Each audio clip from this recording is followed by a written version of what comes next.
Welcome to Clever Orbits on Galaxy Quest. This has been a classic and a favorite of my brother and I's for many years. We watch it like once a year and never give up, never Never surrender. surrender. This film brings warm feelings to my heart. I found myself quoting Yoda as I was watching it. Um, what did you like, man? Yoda. What has you keep coming back to this one? Well, I didn't quote Yoda when I watched it, but I did. I keep appreciating all the parallels to Star Trek, both on screen and behind the screen.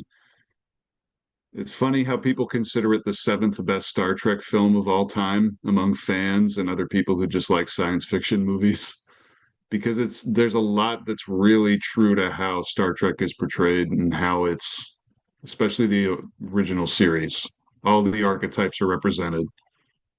Like Alan Rickman's Alexander Dane as Spock. yeah, well, Spock, the stand-in for Spock, which let's see, I forget. I just saw this. What was the name of the character by Grabthar's Hammer by the Sons of Orvan? You shall be avenged. The line he loves to hate, or hates to love, or just hates. The line that So, becomes this really poignant delivery later on when one character actually dies that's been worshiping him like a hero the whole time. yep. It just has pathos. It has it's got a lot of really cool action. Like the CG for it is great as far as the 90s goes. Then, yeah, Dr. Lazarus was his name. So I just really enjoyed how all the characters either played against type or like into type times 50 for who they are. In that case, Tim Allen against type, Tony Shalhoub, because he's better known as Monk. And it was really delightful to just see him be unfazed and funny. Sigourney Weaver, who's this hollowed science fiction actress from all the Alien films, gets to just have fun, even though even though of course she has to be the female archetype that's basically shunted off into the you have the most non-job of all the jobs on the ship just because you're pretty, and it's like, okay, well, they got that right. That was pretty accurate to how Star Trek was a thing back then. I mean, they tried, but it was still the 60s. Others steal the show every single time. Daryl Mitchell as Tommy. You can't help but love every time he's on screen, just really excitable. Rockwell as the extra who just decides, I'm going to die. I'm going to die. I need to find a way to survive. And then who else? Enrico Colantoni as Mathazar, the actual aliens in the film. Like the aliens that show up and they're like, yeah, we're aliens that exist outside of the show. And oh yeah, we made the show real because we treated it like an actual historical document, quote unquote. Mm. You know, there's a lot to love about this. A lot of performances I really enjoyed. Not the least of which was Robin Sachs as Saris. Just this perfect just a perfect one note villain that everyone gets to react to. Yeah, as a Star Trek episode, I give it a 10 out of 10. As a movie, I give it a 10 out of 10. Yeah, you guys wanted the rating at the end. Sorry, you're getting it now. Yeah, I was gonna give it for what it is, exactly as it is. Like, because the characters are fun, the actors are fun, the theme song is great. It's a believable 70s to 80s episode of science fiction. Um, you know, it's J.J. Abrams along with many Star Trek insiders, including Will Wheaton, who refer to Galaxy Quest as one of the best Star Trek movies ever made.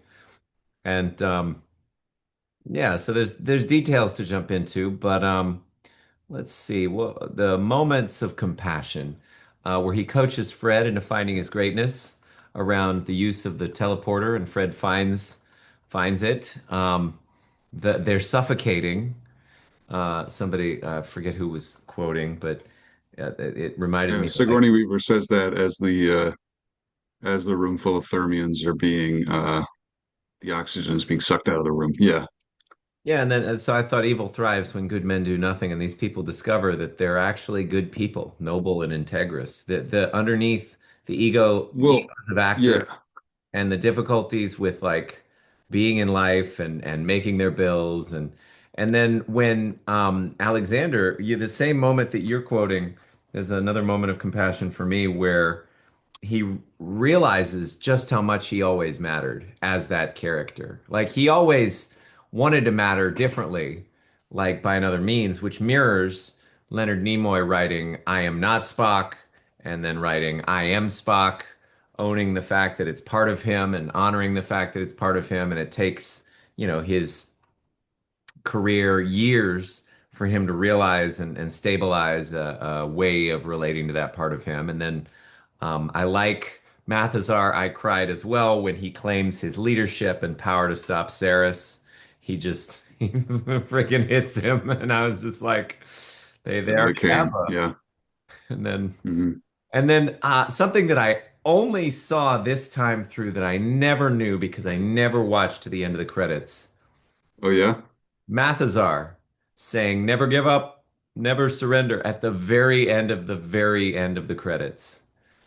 I was just like, I can't believe you missed that. You finally had the patience to sit and wait, didn't you?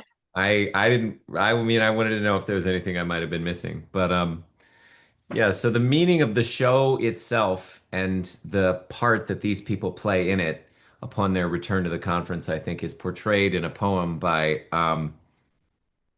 I forget who this is by, but T.S. Eliot, there it is. We shall not cease from exploration, and the end of all our exploring will be to arrive where we started and to know the place for the first time.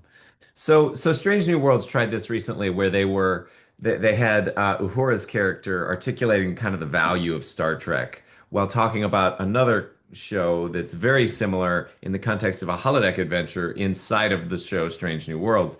And arguably Yep. what's at stake with and that was a little clunky, but it was really heartfelt, and I was somewhat moved by it. It was good enough.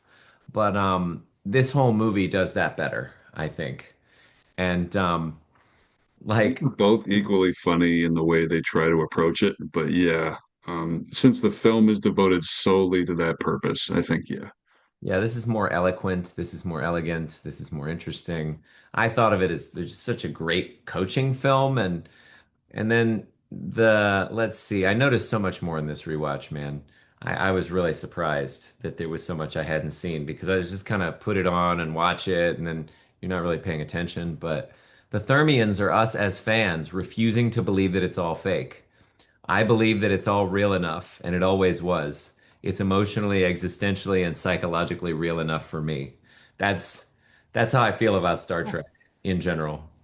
So, yeah. That's why I well up whenever I see the Strange New Worlds opening credits, or whenever I get to the one of the greatest moments of DS9, whenever I see like Kirk have that kissing moment with Uhura, or anytime, well, for a different reason, anytime Sulu is shirtless, like just swashbuckling across a hallway of a ship, you know, it's just, yeah, there's moments of magic that make you want to believe, and then it's motivation. Yeah, there's Yeah. just so much. Um, so I think we get this is it's not just a love letter to Star Trek, but to science fiction and to fiction in general, and the power of that to change minds and hearts and to inspire and to enliven. And I'm here for it. I enjoy it. Um, Let's see. The Thermians, innocent alien devotees, take the stories literally, seeing them as historical documents. But here's the twist. Their naivete is what enables the fiction to become reality for these people. The film that suggests that believing in a story, even one that's made up, can transform both the believer and the storyteller. Yeah, that was cool. And then, all right, so let's go into the fine detail. Let's get into the weeds with this. Um, the kid, I love the sort of Brandon, I guess. I love him. Yeah, Justin Long. Justin Long is always great.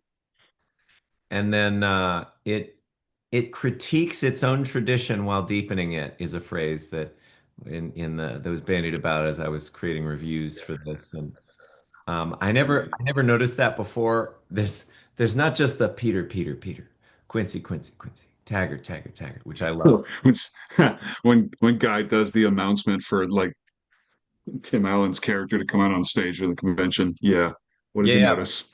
The thing that I didn't notice until this time, oh man, was Alexander Dane. Oh yeah, he tries to have a British accent when he says it, like, "Oh, I'm First gonna half of try the to."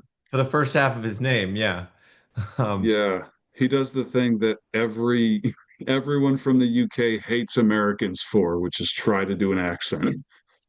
I really love, incidentally, that Alexander is always wearing the headpiece. We literally never see him without this. It's true. He's always working. He never has it turned off. I mean, he does have that one phone call with Sigourney Weaver's character at the end of the day, and he's home, but he's still wearing the headpiece. He's still wearing the headpiece, yeah. You Um, never see Alan Rickman's real hair, except from under it when he gets it jostled during his fight with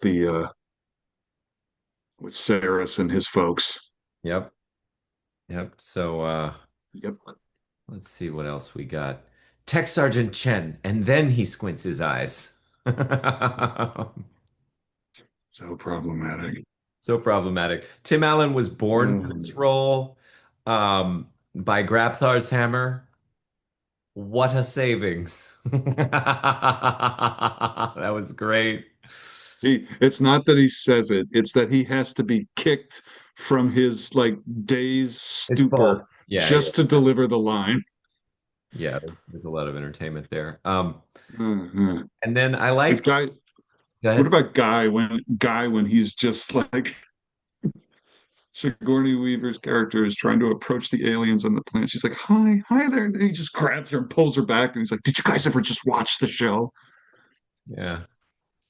Yeah, Like, do you know what happens next?" I really enjoyed let's see. The part where they throwaway line, the organ fabrication chamber is coming along nicely.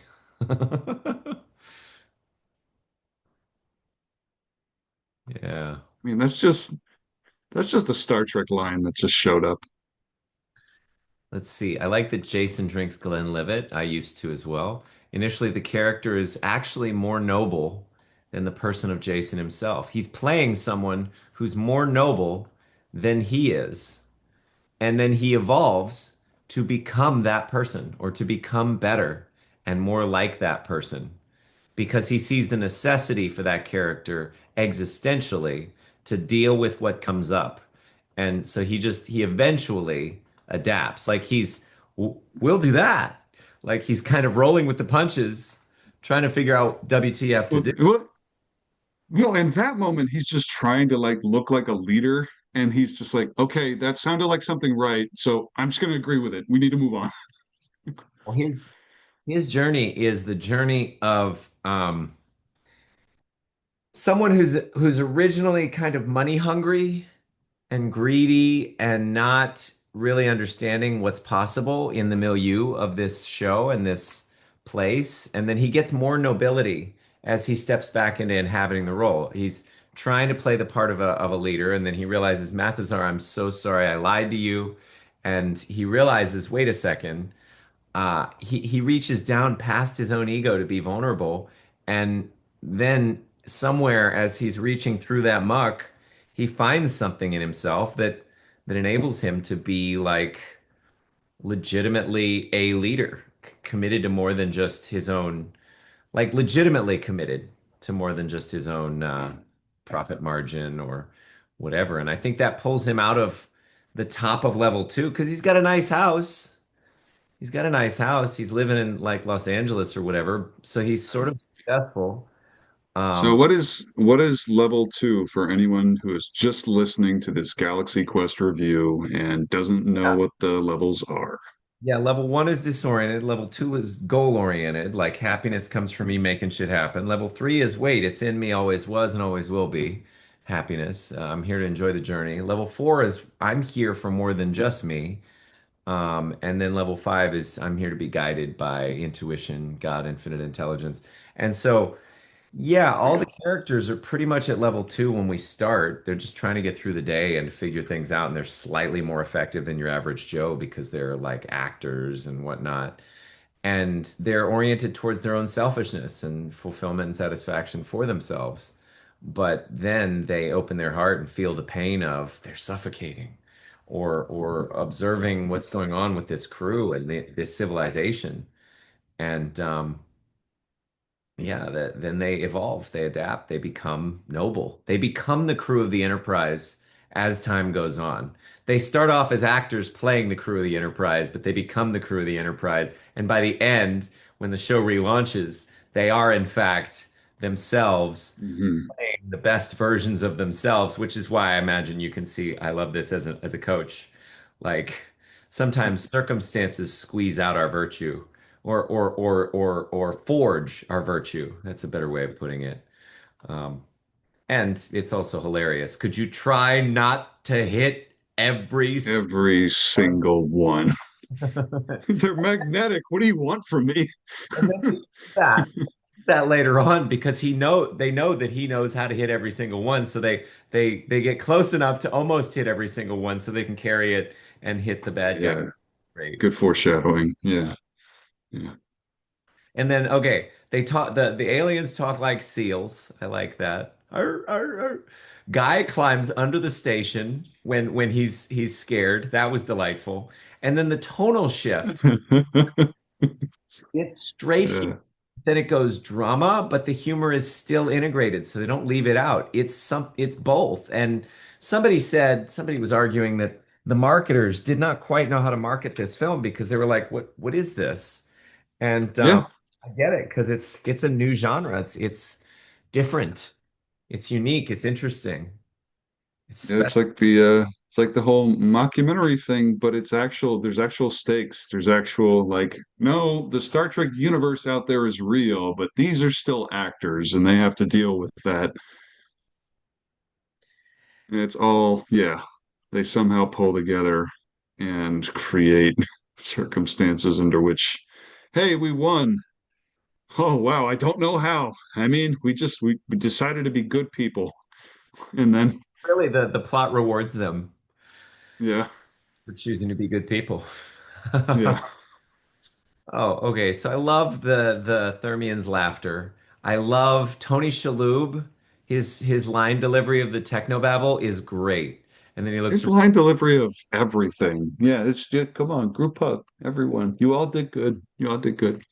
and then the fact that Guy thinks he's gonna die because he doesn't have a last name, it's super meta. Like he's assuming the elements of the show are reality beyond the Thermian's construction of a ship to reflect the perceived reality in the show. Like he's assuming that reality now is He's actually like, yeah. oh, He's like, depicting. he's like, no, I've seen this before. I'm out. I'm out. I don't want to deal with this. No, no, no, no, no, no, no, no, no, no, no. No. I'm actually gonna die. Like I died in the show and that was cool, but I don't want to die Yeah, in yeah. real life. It actually makes him weirdly smarter than everyone else because he knows what movie he's in. Did you guys ever watch?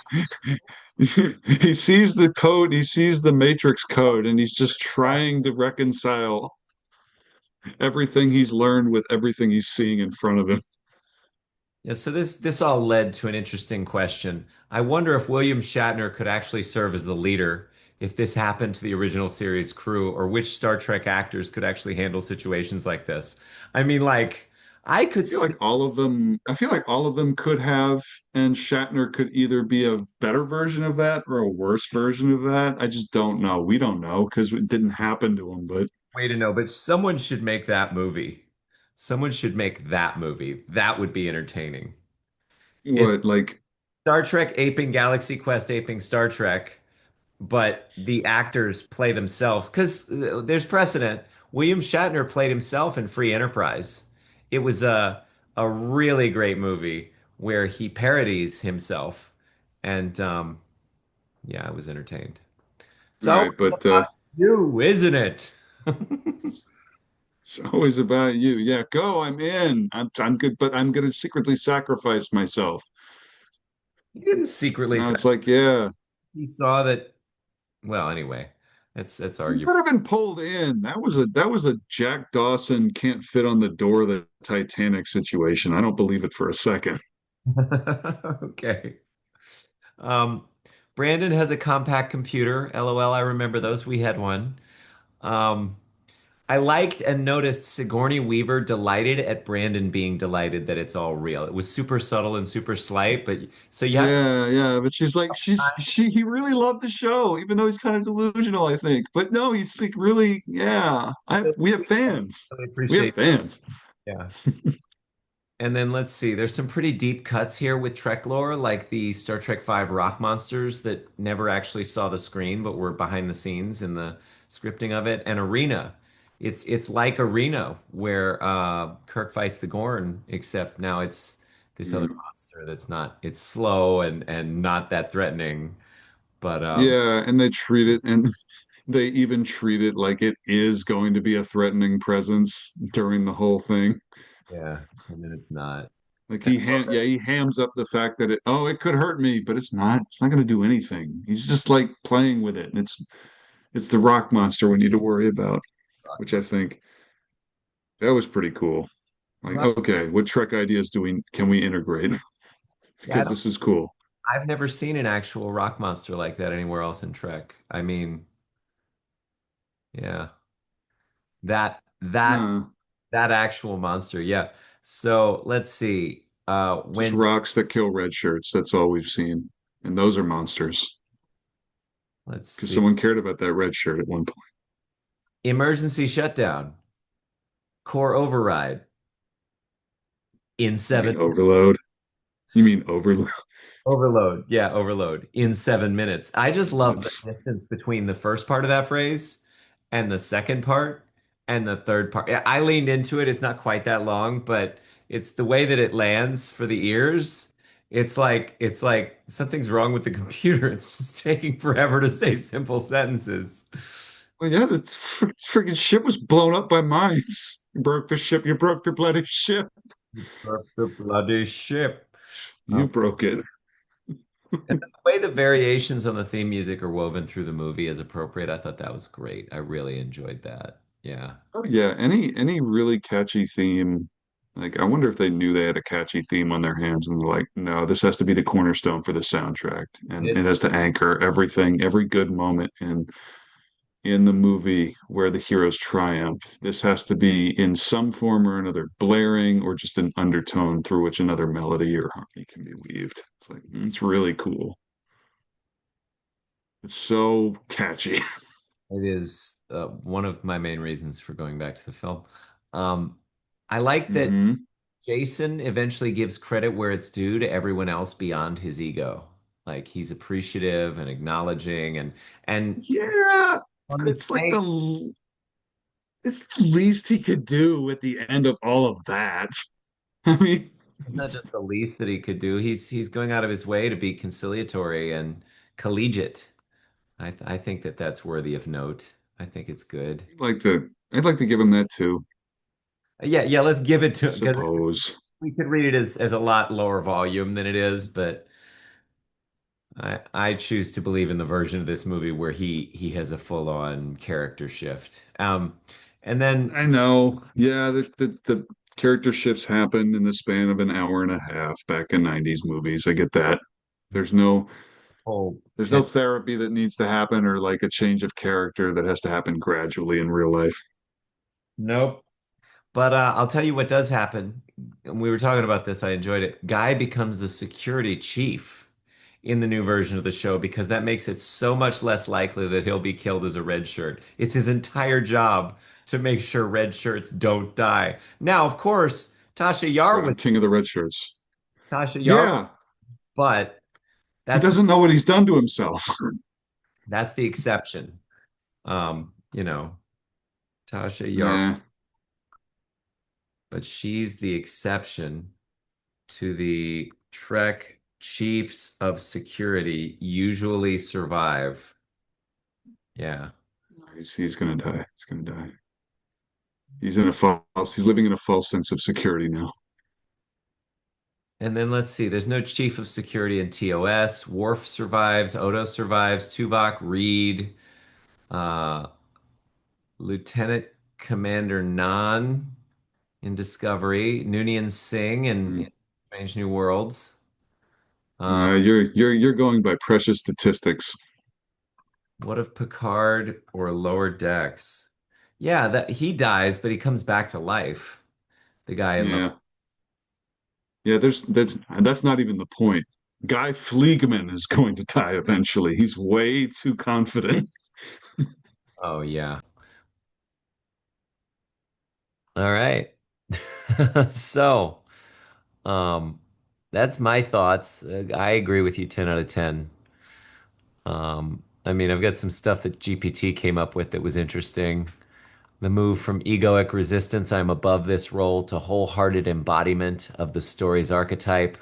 A meta commentary on how the mythic characters transcend the actors themselves. Once you surrender to the archetype, it transforms you. Alexander moves from disdain to reverence, realizing that even a cheesy line can become sacred when spoken with truth, love, and gravitas. The Thermian's fear of the transporter and the gruesome inside-out creature death is a darkly comic nod to Trek transporter accidents. Yeah, I mean, there's a lot of fun stuff in here. But what else you got, man? Yes, I got, no, it's just small moments. Yeah. Definitely when Tony Shalhoub walks by as Mathazar's talking to talking to Jason when he's first showing the ship, and he's like, wow, the floors are so clean. This is crazy. It's our mother's favorite line too.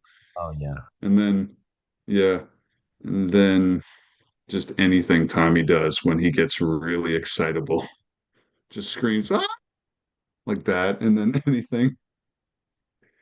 anything involving Guy just trying to survive, and then other characters commenting on it, like Tony Shalhoub as Fred. Fred just walks up. It's like, maybe you're the plucky comic relief. Do you ever think about that? Yeah. Yeah. I love that part. What are you eating? Mm. It is an interestingly built. That looks like that was punched by a bear or someone who's really angry. I wonder what happened. It was. So it's pumpkin seed protein. Um, what else? Hemp seed protein, cassava, blueberries, and banana. Yeah, it was a really good smoothie. But Yeah, that's all you had to eat. just now I've also got a salad and sweet potatoes on their way. But what else can we say Mm, about yeah. Galaxy Quest? We can make this elegant. You're really sure people don't want to just hang out with us for at least a couple of minutes a review episode? Like for real. Well, I want to make this happen so badly. what do you want to share? I want to share that this water is really delicious and I feel hydrated. Mm. I want to share that I had a pretty good week, but I have a sty in my eye, so I'm just kind of like every blink is agony. I want to share that I got to work out in too, and I feel good. Amazing. All right, yeah. He got to work out in. Yeah, he did. He just got a personal trainer. So he's gonna start reporting for me. Yeah, yeah, there we That's go. right. And then we He think doesn't want to say anything else, ladies and gentlemen. He's very secretive. I don't. Robert Picardo being in Starfleet Academy as the Doctor is great. I think the most important line that's going to be in Starfleet Academy is he's going to walk up to a character and he's going to say, "Would you like an analgesic cream?"